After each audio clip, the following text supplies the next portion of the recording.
আমরা শুনছি মহর্ষি মার্কণ্ডেয় কথিত কালিকা পুরাণ।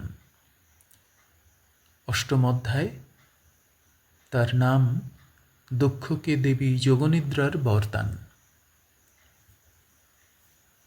মদনের কথা শুনে পিতামহ ব্রহ্মা কিছুটা আশ্বস্ত হলেন এবং বললেন, হে মনোভব, এখন থেকে দিনের 4 ভাগের 1 ভাগ জগৎকে মোহিত করার কাজে ব্যয় করো, আর 3 ভাগ মহাদেবকে মোহিত করার কাজে ব্যয় করো বা চেষ্টায় নিযুক্ত থাকো। এই বলে ব্রহ্মা অন্তর্হিত হলেন। এদিকে সেই সময় দক্ষ বহুকাল ধরে বহু নিয়মে দেবীর আরাধনায় রত ছিলেন।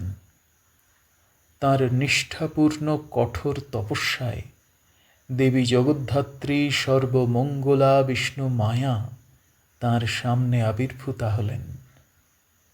তাঁকে দেখে বিহ্বল চিত্তে দক্ষ তাঁকে আভূমি প্রণাম করলেন ও তাঁর স্তব করতে লাগলেন। দক্ষ বললেন, তুমি জগতের আনন্দকারিণী মঙ্গলময়ী জ্যোতিস্বরূপা পরম তত্ত্ব। সত্য রজ তম ত্রিগুণ তোমার পদতলে অবস্থিত। ঋক সাম যজু এই 3 বেদ তোমার মূর্তি। তুমি সূক্ষ্মা অপরাজিতা বিশ্বশক্তি, তোমায় প্রণাম জানাই। তুমি চিন্তা ও বর্ণনার অতীত। জগতে জীবগণের পরিত্রাণের জন্য তুমি বাইরের দেবীরূপ ধারণ করে আছো। তাই এমনকি ত্রিদেবও তোমায় চাক্ষুষ দর্শন করতে পারছেন। হে ভগবতী, সৌম্যরূপেই ঘোর রূপিণী প্রসন্না হও। মহাত্মা দক্ষ এইরূপ স্তুতি করলে সেই সিংহবাহিনী চতুর্ভুজা খড়গধারিণী চারুবদনা মনোহারিণী সর্বমঙ্গলা মহামায়া তাকে বললেন, দক্ষ, তোমার পরম ভক্তি ও কঠোর তপস্যায় আমি অত্যন্ত সন্তুষ্ট হয়েছি। তুমি বর প্রার্থনা করো।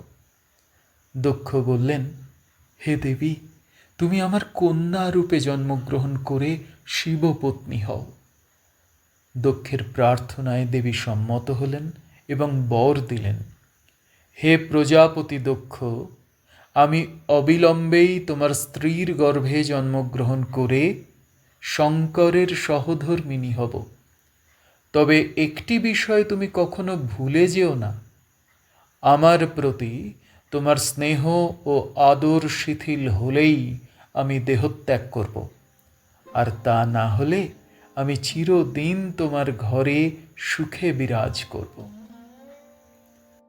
মহর্ষি মার্কণ্ডেয় বললেন, দক্ষকে এই বর দিয়ে মহামায়া অন্তর্হিত হলেন। দক্ষ নিজের ঘরে ফিরে এলেন। বিবাহের আগেই যোগ বলে তিনি পৃথিবীতে অসংখ্য প্রজা সৃষ্টি করলেন। তারপর বিরিণী বা অশিক্লি নামের এক সুলক্ষণা সুজাতা নারীকে যথাবিহিত বিবাহ করলেন। যথাসময়ে বিরিণীর গর্ভে কন্যারূপে মহামায়ার জন্ম হল। শিশুকন্যার জন্ম মুহূর্তে আকাশ থেকে দেবতারা পুষ্প বৃষ্টি করলেন এবং শিশুর দেহের তেজ দেখে দক্ষ দেবী মহামায়ার আগমন বিষয়ে নিশ্চিত হলেন। সন্তান জন্মের ক্লান্তিতে বিরিণী তখন প্রায় সংজ্ঞাহীন। সেই অবকাশে দক্ষ জোড় হাতে দেবীর স্তব করলেন।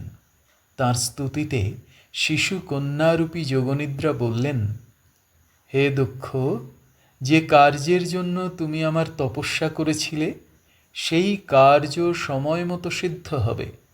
এখন ধৈর্য সহকারে অপেক্ষা করো। এই বলে দেবী দক্ষকে মুহূর্ত মধ্যে মায়ায় আচ্ছন্ন করে তাঁর স্মৃতি বিলোপ ঘটালেন। মা বিরিণী সংজ্ঞা ফিরে পেলে দেবী তাঁকেও মোহাচ্ছন্ন করে নিজে অসহায় শিশুরূপে কাঁদতে লাগলেন। মা তাকে কোলে তুলে নিয়ে স্তন্যপান করাতে লাগলেন ও শিশু পালনে যত্নশীল হলেন। দিনে দিনে শিশুকন্যা বড় হতে লাগলেন। সর্বগুণশালিনী সেই কন্যার চরিত্রের সাধুতা ও নীতিপরায়ণতা দেখে দক্ষ তার নাম রাখলেন সতী। পিতামাতার পরম বাৎসল্যে তিনি বড় হতে থাকলেন।